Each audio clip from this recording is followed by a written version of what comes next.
வணக்கம். நான் doctor Joseph Gnanaraj. இது டாக்டர் லாஜிக் 360. உங்கள் ஆரோக்கியம் எளிதானதாகவும் அறிவானதாகவும் ஆகும் இடம். சமீபத்தில் ஒரு 70 வயதான பேஷண்ட் என் ஆஃபீஸ்க்கு வந்து அவங்களுக்கு மூச்சு திணறலும் இதயம் படபடன்னு அடிக்கிற மாதிரி இருக்குன்னு சொன்னாங்க.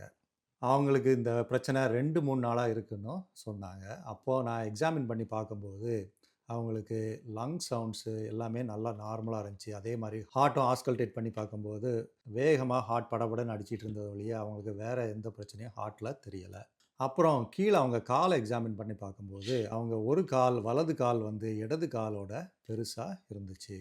அப்போது தான் தோணுச்சு எனக்கு, இது ஒரு வேளை நுரையீரலில் இரத்த கட்டியாக இருக்க வாய்ப்பு உள்ளது அப்படின்னு. உடனே அந்த பெண்மணியை எமர்ஜென்சி ரூமுக்கு அனுப்பி வச்சோம்.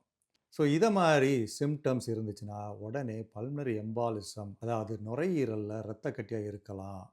மூச்சை இழுத்து விடும்போது நெஞ்சில் ஒரு சுருக்குன்னு வலி, திடீர்னு மூச்சு திணறல், அப்புறம் உங்கள் இதய துடிப்பு எலக்ட்ரிக் பில்லை பார்த்த மாதிரி வேகமாக அடிச்சதுன்னா இது பல்மனரி எம்பாலிசமாக இருக்க சான்ஸ் இருக்குது. அந்த பெண்மணியை உடனே எமர்ஜென்சி ரூமுக்கு அனுப்பி வச்சு அங்கே அவங்களுக்கு சிடி செஸ்ட் எடுத்து பார்த்தா அவங்களுக்கு பல்மனரி எம்பாலிசம், அதாவது அவங்க லங்ஸில் இரத்த கட்டி இருக்கிறது கண்டுபிடிக்கப்பட்டு உடனே ட்ரீட்மெண்ட் ஆரம்பித்தாங்க. இந்த வீடியோவில் நம்ம பல்மனரி எம்பாலிசம்னா என்ன, இது யாருக்கெல்லாம் வரும், இதோட எச்சரிக்கை அறிகுறிகள் என்ன, இதை எப்படி தடுக்கிறது, அப்புறம் இதை எப்படி குணப்படுத்துறதுன்னு பார்க்க போகிறோம். வாங்க எளிதாக பார்க்கலாம். சிம்பிளாக சொல்ல போனோம்னா, காலில் ஆரம்பிக்கிற இந்த இரத்த கட்டி அப்படியே இரத்த ஓட்டத்தில் ட்ராவல் பண்ணி நுரையீரலுக்குள்ளே போய் மாட்டிக்கிறது தான் இந்த பல்மனரி எம்பாலிசம். இதை இப்படி யோசிச்சு பாருங்கள், நம்ம இரத்த நாளங்கள் எல்லாம் ஒரு ரோடு மாதிரி, இந்த இரத்த கட்டி ஒரு பெரிய டிராஃபிக் ஜாம் மாதிரி. இந்த டிராஃபிக் ஜாம் நுரையீரலில் போய் பிளாக் பண்ணிடுச்சுன்னா ஆக்சிஜன் சரியாக மூவ் ஆகாது. இதயம் ரொம்ப கஷ்டப்பட்டு வேலை செய்ய வேண்டியிருக்கும். அதே மாதிரி பார்த்திங்கன்னா, இந்த ஆக்சிஜன் ரத்தத்துக்கு சரியாக கிடைக்காதனால என்ன ஆகும்னா, நம்ம உடம்புல இருக்கிற பல முக்கியமான உறுப்புகளுக்கு ஆக்சிஜன் கிடைக்காம சில நேரம் உயிருக்கு ஆபத்தாக முடியக்கூடும்.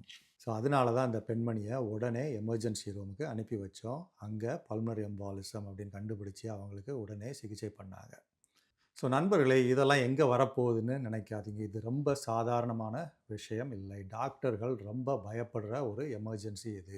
இது காலில் ஆரம்பிக்கும் போது நமக்கு தெரியாது. நுரையீரலுக்கு வரும்போது தான் அதோட விஸ்வரூபமே தெரியும். இந்த பல்மனரி எம்பாலிசம் ஒன்றும் சினிமா வில்ல மாதிரி பேக்ரவுண்ட் மியூசிக்கோடு வராது. சின்ன மூச்சு திணறல் தானே, விடு பார்த்துக்கலான்னு ரொம்ப அமைதியாக தான் உள்ளே வரும். இப்போ யாருக்கெல்லாம் இது வர்ற வாய்ப்பு அதிகம்னு பார்ப்போம். நான் சொன்ன இந்த பெண்மணிக்கு ஏன் வந்துச்சுன்னு பார்த்தீங்கன்னா, அவங்க வெகு நேரம் ஃப்ளைட்டில் ட்ராவல் பண்ணாங்க. அதனால தான் அந்த பெண்மணிக்கு வந்ததுன்னு பின்னாடி தெரிஞ்சது. அவங்க கிரீஸ்லேருந்து அமெரிக்காவுக்கு 8 மணி நேரம் ஃப்ளைட்டில் உட்கார்ந்தே வந்ததுனால அவங்களுக்கு இந்த பல்மனரி எம்பாலிசம் வந்தது. ஸோ முக்கியமாக ஒரே இடத்துல உட்கார்ந்து இருக்கிறது, ஃப்ளைட்டு, லாங் கார் ட்ராவல், இல்லைன்னா ப்ரொலாங்டு பெட் ரெஸ்ட்டு, நம்ம ரத்தத்துக்கு மூமெண்ட்னா ரொம்ப பிடிக்கும். நீங்கள் ரொம்ப நேரம் அசையாமல் இருந்தால் இரத்த நாளங்களில் இந்த இரத்த கட்டி, பொதுவாக காலில் உள்ள இரத்த கட்டு நம்ம நுரையீரலுக்கு போய் பல்மனரி எம்பாலிசமாக முடியும். அதே மாதிரி சமீபத்தில் ஆப்ரேஷன் பண்ணவங்களுக்கு இந்த பல்மனரி எம்பாலிசம் வர்றதுக்கு அதிக வாய்ப்புகள் உண்டு. அதே போல் கேன்சர் உள்ளவங்களுக்கு, அப்புறம் கர்ப்பிணி பெண்களுக்கு பிரசவத்துக்கு முன்னாடியும் பிரசவம் ஆனதுக்கு அப்புறமும் ரத்தம் உறையிற வாய்ப்புகள் அதிகம். அப்புறம் பெண்கள் கருத்தடை மாத்திரைகள் யூஸ் பண்ணுறவங்களுக்கு இந்த பல்மனரி எம்பாலிசம் வர்றதுக்கு வாய்ப்புகள் அதிகம்.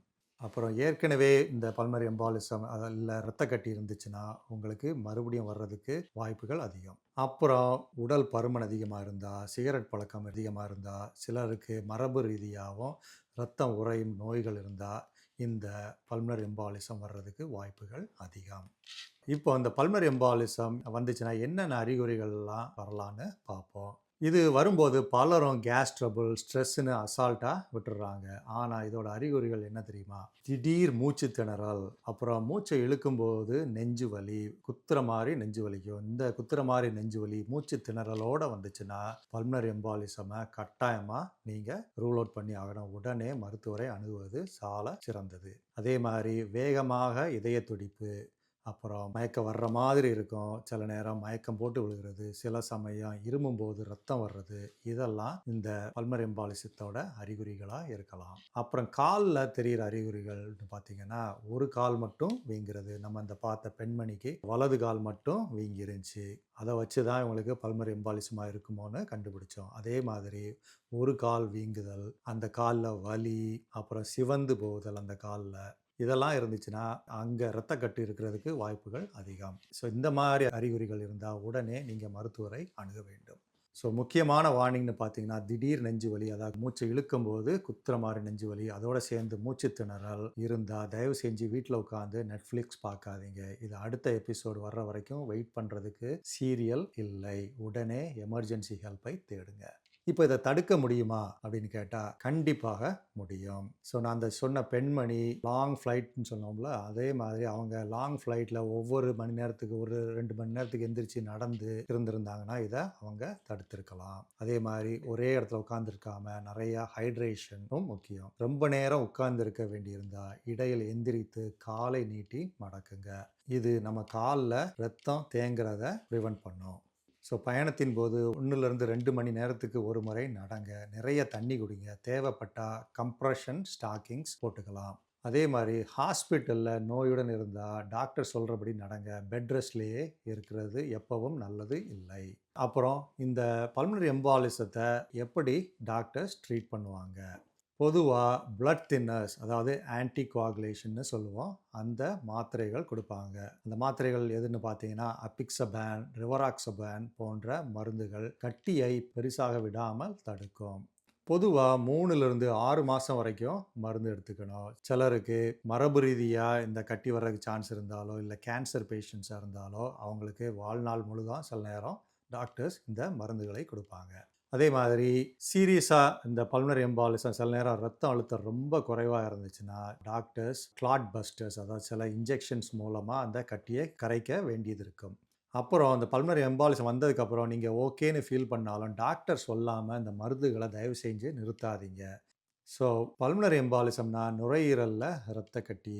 இது திடீர் மூச்சு திணறல், நெஞ்சு வலி வந்தா அலட்சியமா இருக்காதீங்க. மூவ்மெண்ட் ரொம்ப முக்கியம். ஸோ ஒரே இடத்துல ஃப்ளைட் ட்ராவல் பண்ணும்போது உட்காந்து போகாதீங்க. அப்புறம் கார் ட்ராவல் பண்ணாலும் இடையில நிறுத்தி 1, 2 மணி நேரத்துக்கு நிறுத்தி கொஞ்சம் நடங்க. இந்த வீடியோ உங்களுக்கு பிடிச்சிருந்துச்சுன்னா லைக் பண்ணுங்க. அதே மாதிரி உங்கள் நண்பர்களுக்கும் ஷேர் பண்ணுங்க. கட்டாயமா சப்ஸ்கிரைப் பண்ண மறக்காதீங்க.